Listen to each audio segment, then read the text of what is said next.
پھر ان کا الائنس کروا دیا گیا براس کے نام سے. تو یہ ان کا بیک گراؤنڈ ہے بیسیکلی. صحیح. تو ڈاکٹر عرفان, آپ نہ صرف بلوچستان کو بڑی گہری نظر اس پہ رکھتے ہیں, لیکن آپ نے وہاں پہ اسٹے بھی کیا, آپ جانتے بھی ہیں کلچر کے حوالے سے وہاں پہ. اب جیسے آپ نے بات کی کہ یہ تنظیمیں بنتی گئی 2001 اور پھر 2006 کے حوالے سے جس طرح آپ نے بات کی, تو کیا یہ ٹوٹتی بھی رہی, اور کیا جب ان کے جو سپورٹ کر رہے تھے, جس طرح آپ نے کہا کہ انڈین انفلوئنس ہے اب زیادہ ہے as compared to other influence, تو کیا وہ ایک اسپیسیفک اوکیزن پہ ہوتا ہے, کچھ ڈیولپمنٹ ہونے لگتی ہے بلوچستان پہ تو انفلوئنس زیادہ ہو جاتا ہے, کسی ایونٹ بیسڈ انفلوئنس ہے, یا وہ رہتا ہے کنٹینیوسلی وہ انفلوئنس ہے؟ دیکھیں, انفلوئنس تو وہ کرنے کی کوشش ہر دور میں ہی کرتے رہے ہیں. انہوں نے بلوچستان کو کبھی بھی ہمیشہ سے را کی تو اسپیشل نظر رہی ہے بلوچستان پہ. لیکن ہمارے ہاں جب کاؤنٹر میئرز لیے گئے, کئی پولیٹیکل میئرز لیے گئے, انگیجمنٹ کی گئی, یوتھ کو انگیج کیا گیا, تو ان کا زور ختم ہوتا رہا. جیسے کہ 71 میں نے آپ کو بتایا تھا لاسٹ ایپیسوڈ میں بھی کہ اس وقت خیر بخش مری تھے, ان کو واپس لایا گیا. باقی لوگ تھے پہاڑوں سے سب واپس آ گئے, اور اس وقت رشین فیڈریشن کے ٹوٹنے کے بعد ان کی جو سرپرستی تھی اس طرح کی نہیں رہی, تو یہ ختم ہو گئے تھے. پھر جب نواب اکبر بگٹی والا دور آیا تو یہ دوبارہ سے انہوں نے سر اٹھایا. تو ویو ان کی 20-25-30 سال تو بالکل نہیں تھی. پھر دوبارہ سے, یعنی آپ یہ کہہ سکتی ہیں کہ جب میں بلوچستان میں رہا جتنی کچھ سال زندگی کے, تو جو انیشلی 2-3 سال تھے جو مجھے یاد ہے, ہمارے کالج کا دور تھا, گورنمنٹ سائنس کالج کوئٹہ, تو اس وقت تو کوئی اس قسم کی ایتھنک جو ہیٹرز تھے ان کا وجود نہیں تھا. بڑا ایک اچھا انوائرمنٹ تھا, دوستیاں تھی, بڑی رسپیکٹ تھی. لیکن وہ آہستہ آہستہ پھر جب یہ چیزیں شروع ہوئیں تو ایک دم سے پنجاب کے خلاف نفرت کا بیج بونے لگا, یہ ساری چیزیں. اور لٹریچر ان کا سارا جو PS آزاد کا تھا اسپیشلی, وہ اس وقت بھی انڈیا میں لکھا جاتا تھا, اور وہ پھر ان کو دیا جاتا تھا, ان کی یوتھ کو ایون پرنٹ کر کے. اس کی کاسٹ وہ برداشت کرتے تھے تاکہ زیادہ سے زیادہ یہ پھیلے. اس وقت اتنا زیادہ ڈیجیٹل ایرا نہیں تھا جو آج ہے. 2003 کی بات کر رہا ہوں میں, یا 4 کی بات کر رہا ہوں. تو ان کا زور ہمیشہ سے انہوں نے بنانے کی کوشش کی ہے, لیکن وہ گورنمنٹ کے کاؤنٹر میئرز لینے کی وجہ سے بھی وہ ٹوٹتا رہا ہے. اور پھر ان کے اندر بھی بعض اوقات یہ سینس پریویل ہوا ہے کہ یہ غلط راستہ, اور اس سے ہم بلوچستان کو کہیں نہیں لے جائیں گے. اس کی بہت بڑی مثالیں ہیں, کئی ان کے لیڈرز ہیں جنہوں نے سرنڈر کیا ہے ماضی میں. ابھی حال ہی میں ایک بلوچ نیشنل آرمی کے نام سے ایک تنظیم تھی, پھر اسی طرح UBA کے نام سے ایک تنظیم تھی. ان کے بڑے ٹاپ کمانڈرز نے سرنڈر کر کے قومی ادارے میں شمولیت کی. سرفراز بنگلزئی بذات خود ایک تنظیم کے سربراہ رہ چکے ہوئے ہیں, جو کہ بلوچستان میں کالعدم ٹیررسٹ ایکشنز میں انوالو تھی.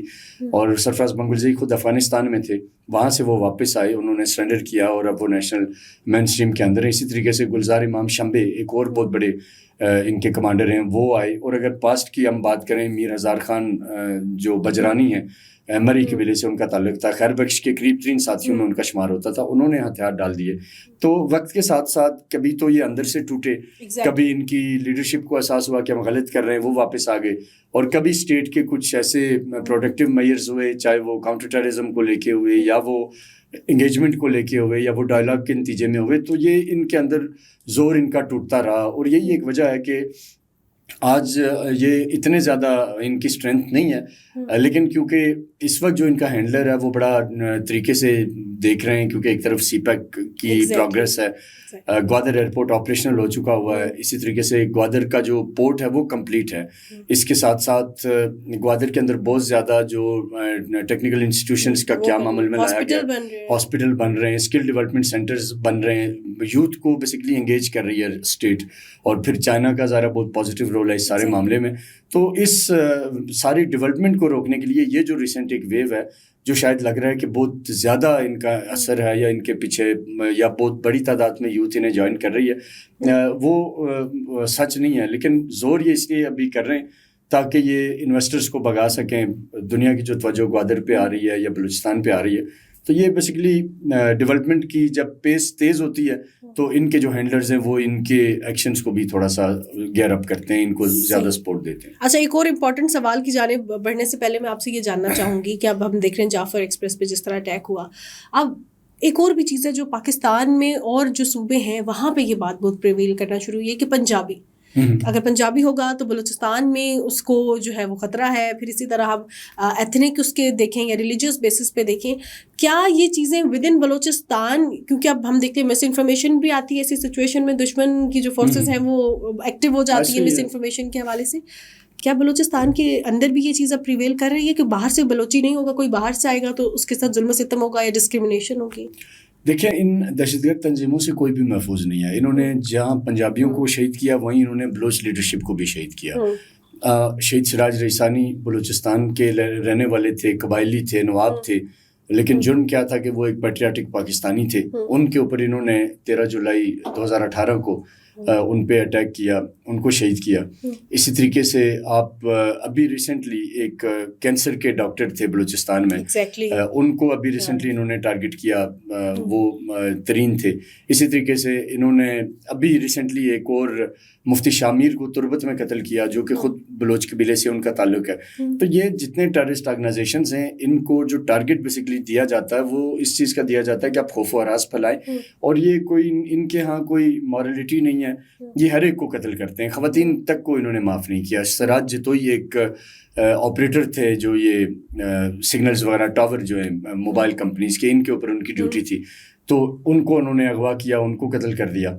کل ایک میں بچے کی ویڈیو دیکھ رہا تھا, وہ اس نے 5 دن پہلے ایک ویڈیو جاری کی تھی جس میں وہ یہ کہہ رہا تھا کہ میرے والد کو BLA لے گئی ہے, ان کو رہا کروائیں.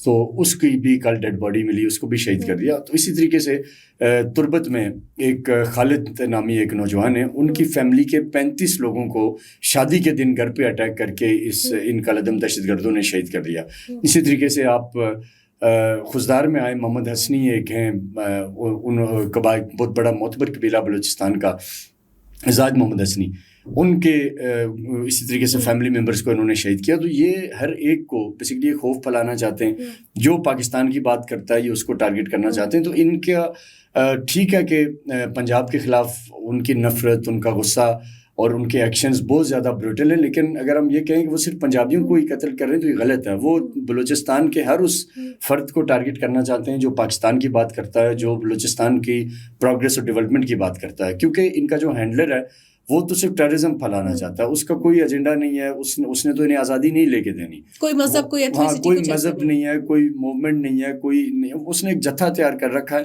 کرائے کے قاتلوں کا, اور ان کو وہ ٹارگٹ دیتا ہے. ٹارگٹ سارے ان کے انڈیا سے آتے ہیں, اور ریسنٹلی ابھی یہ بھی انکشاف ہوا ہے کہ کچھ ایران کے اندر پھر سے ایران نے ایک بڑا نیٹ ورک اپنا پھر کھڑا کر دیا, اور جیسے کلبھوشن یادو آپریٹ کرتا تھا, اگین وہاں ایک آدھ اس قسم کا افسر آ کے بیٹھا ہے جو وہاں سے یہ ساری انسٹرکشن دے رہا ہے. تو یہ اس طرح سے ہے. صحیح. اچھا, اب میں آپ سے لاسٹ پہ وہ سوال پوچھنا چاہوں گی جو کہ آج کل سوشل میڈیا پہ ہر بچہ, ہر بڑا اسی کو ڈسکس کرے without having any authentic information.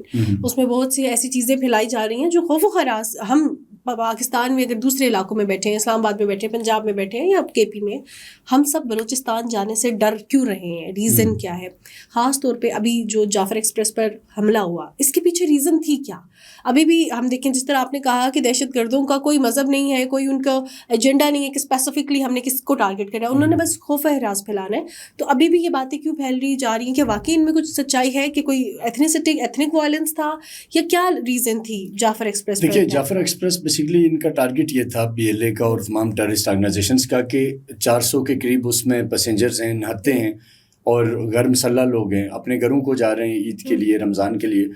تو ان کا ٹارگٹ یہ تھا کہ ہم انہیں جب ہاسٹیج بنائیں گے تو ہم اس کو لمبا کھینچیں گے, 10 12 15 20 دن 25 دن, اور پھر اس دوران نیگوسیشن ہو رہی ہوگی, گورنمنٹ رابطہ کر رہی ہوگی, ڈیلیگیشن مل رہے ہوں گے, اور انٹرنیشنل میڈیا پوری چیز کو لائیو ٹیلی کاسٹ کر رہا ہوگا. پھر انڈین میڈیا پورے کا پورا اپنا سارا کام چھوڑ کے اس دن وہ اسی پہ لگے ہوئے تھے اور وہ اس کو پروموٹ کر رہے تھے. اب ان کے ساتھ ہوا یہ کہ گو کہ ظاہر ایک تو انہوں نے پنجاب کے جو لوگ تھے ان کو شہید کیا, جو ظاہر قابل افسوس ہے, لیکن جو ان کی اپنی اسٹریٹجی تھی وہ یہ تھی کہ ہم اس کو بہت زیادہ پرولونگ کریں گے, اور اسی میں ان کی بیسکلی سکسیس تھی. لیکن پاکستان آرمی نے میں سمجھتا ہوں کہ بڑا طریقے سے اس پورے آپریشن کو پلان کیا. افسی بلوچستان جو کہ بلوچستان کے اندر ایک ادارہ ہے جو فرنٹ فٹ پہ ان ٹیررسٹ کو ڈیل کرتا ہے, انہوں نے پہلے ہی دن جو ہی یہ واقعہ ہوا لگ بھگ 1 یا 1:30 بجے انہیں اطلاع ملی کہ جعفر ایکسپریس کو اس طریقے سے روک دیا گیا. اور آپ اندازہ لگائیں کہ کچھ سوسائڈ بمبرز وہاں ٹرین کے اندر تھے. پھر انہوں نے ٹرین کو روکتے ساتھ پیسنجرز کو پہاڑوں پہ لے گئے, کچھ کو انہوں نے دیکھتے ساتھ شوٹ کر دیا تاکہ خوف و ہراس پھیلے اور ایک میسج جائے کہ جی یہ تو لوگوں کو مار رہے ہیں لہٰذا ان کے آگے گھٹنے ٹیک دو. تو اور دنیا میں ایسا ہوتا ہے کئی جگہوں پہ, ماضی کے اندر بھی ٹرینز ہائی جیک ہوئی ہیں یا اور جہاز ہائی جیک ہوئے ہیں, تو ٹیررسٹ کے آگے مختلف ریاستیں ہیں جنہوں نے گھٹنے ٹیکے. ایون انڈیا نے جب قندھار ہائی جیک ہوا تھا تو اس کے بدلے میں انہوں نے 5 لوگ چھڑا لیے تھے اپنے. تو اگین یہ بی ایل اے اور ان کی جو پیچھے ہینڈلرز تھے ان کی بھی یہی اسٹریٹجی تھی کہ ہم یہ لمبا کھینچیں اور الٹیمیٹلی ہم اپنے مطالبات منوائیں, لیکن ان کے ساتھ جو ہوا وہ ایکسپیکٹ نہیں کر رہے تھے. اسٹیٹ نے بڑا انٹیلیجنٹ طریقے سے ریئیکٹ کیا. لا انفورسمنٹ ایجنسیز کو کریڈٹ جاتا ہے, افسی بلوچستان کو جاتا ہے, اور الٹیمیٹلی ایس ایس جی جو زرار کمپنی جو اس کے اندر آئی ان کو جاتا ہے کہ انہوں نے سب سے پہلے فیز میں انہوں نے آئیڈینٹیفائی کیا کہ جو پیسنجرز ہیں ان کے اندر سوسائڈر بیٹھے ہوئے تھے, تاکہ کوئی ایکشن ہوگا تو وہ ایک دم سے اپنے آپ کو بلو اپ کریں گے اور لوگوں کو وہاں جتنے لوگ ہیں ان کو وہ شہید کر دیں گے. تو زرار کمپنی نے یا جو ایف سی کے سنائپرز تھے انہوں نے سب سے پہلے تو ان کے ہیڈ شاٹس لیے دور سے, اور ان کو جب ٹارگٹ کیا تو لوگوں کو ایک اسپیس ملی. جو پہلی ویو 10 12 15 20 50 لوگ بھاگے وہاں سے, تو وہ اس لیے بھاگنے میں کامیاب ہوئے کہ وہ جن ٹیررسٹ نے انہیں یرغمال بنایا ہوا تھا ان کو سنائپرز نے نیوٹرلائز کر دیا سکسیسفلی, کسی کو وہاں سوسائڈ اٹیک کا موقع نہیں ملا. پھر اس کے بعد یہ ظاہرہ آپریشن کا نیکسٹ فیز تھا کہ جو ٹرین کے اندر ہاسٹیج تھے پھر وہ اس طرف آئے. اب ظاہر ہے 400 پیسنجرز تھے, اس میں سے 25-30 یا مے بی 40 لوگوں کو ٹیررسٹ شہید کر چکے تھے پہلے, لیکن جب آپریشن کا جو فائنل فیز تھا اس کے اندر انہیں اتنا بھی موقع نہیں ملا کہ وہ کسی ایک بھی پیسنجر کو شہید کر سکتے. تو یہ ایجنڈا ان کا تھا پرولونگ کرنا, اپنے آبجیکٹیوز کو ہائی لائٹ کرنا, اور اپنا جو ان کا اوور آل ایک تھا کہ ہم دنیا کی توجہ اپنی طرف حاصل کریں اور اس پوری اسٹرگل کو کوئی نام دیں. تو وہ اس میں بری طرح فیل ہوئے, اور سیکورٹی فورسز نے, ہمیں افسوس ہے ظاہر ہے اور ایز اے پاکستانی کہ ہماری کچھ قیمتی سویلینس کی جانیں گئی, لیکن اس کے باوجود جو ان کے آبجیکٹیوز تھے وہ برحال ناکام ہوئے. تو اس کے پیچھے جو موٹیو تھا وہ بڑا کلیئر تھا کہ ہم اسے لمبا کھینچیں گے, اس میں ہم اپنی توجہ اپنی طرف لائیں گے اور ہم یہ اسٹیبلش کریں گے کہ ہم ایک بہت بڑا گروپ ہیں, اور اگر اس کے نتیجے میں وہ 4 5 یا 2 لوگوں کو بھی چھڑوا لیتے تو وہ ہیرو بن جاتے, اور وہ چاہتے یہی تھے. لیکن جو ریئیکٹ کیا گیا وہ ان کی ایکسپیکٹیشن سے بالکل مختلف تھا. وہ سمجھتے تھے کہ اسٹیٹ گھبرا جائے گی کہ اب 400 لوگ ایک طرف ہیں, تو اگر ہمیں 2 یا 4 لوگ چھوڑنے ہیں ہارڈ کور ٹیررسٹ تو ہمیں چھوڑ دینے چاہیے. لیکن اسٹیٹ کا جو ڈیسیژن تھا وہ ان کی توقع سے بہت آگے کا تھا, اور اس کا فائدہ یہ ہوا کہ یہ جو ٹیررسٹ اس اٹیک کے اندر آئے تھے سب کے سب مارے گئے.